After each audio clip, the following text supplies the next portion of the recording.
আজকের দিনটা ছিল সানডে আর বাইরের ওয়েদারটা জাস্ট ওয়াও, সেই দেখে আমার মনে হলো একটা কেক বানিয়ে নেই। দেখো কেক বানাতে বসে গেছি আর মেয়েকে ঘুম পাড়িয়েই বসে গেছি কেক বানাতে। আর আমি কি করে কেকটা বানাই আর লাস্ট অবধি তোমরা দেখতে থাকো।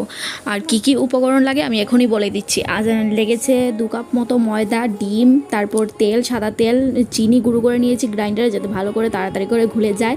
আর নিয়েছি কাজু বাদাম, কিশমিশ এইসব নিয়েছি। আর নিয়েছি একটু সোডা আর কনডেন্স মিল্ক আর দিয়েছি খোয়া ক্ষীর। পুরোটা দেখতে থাকো তাহলেই বুঝতে পারবে। আমি সবগুলো একসাথে মিক্সড করে নেব আর মিক্সড করে তারপর এই ব্যাটার বানিয়ে নেব। ব্যাটার বানিয়ে কিন্তু কিছুক্ষণ আধ ঘন্টার মতো ঢাকা দিয়ে রেখে দেবো, তারপরেই কিন্তু কেকটা বানাবো। আর এখানে দেখো এটা কিন্তু খাওয়ার সোডা ইউজ করছি আর ভালো করে মিক্সড করে নিচ্ছি। এদিকে আমার ব্যাটারটা রেডি আর এখানে খোয়া ক্ষীরটা দিতে ভুলে গেছি, যাই হোক এখন দিয়ে দিচ্ছি। দিয়ে এটাকে ভালো করে নেড়েচে নিয়েছি। আর বাইরের ওয়েদারটা এত সুন্দর দেখে কেক একটা বানিয়ে নিলাম। দেখো কেকটাকে কাটিং করছি আর এদিকে হজুরে বৃষ্টি শুরু হয়ে গেছে আর মেয়েকে খাওয়াচ্ছি। আমরা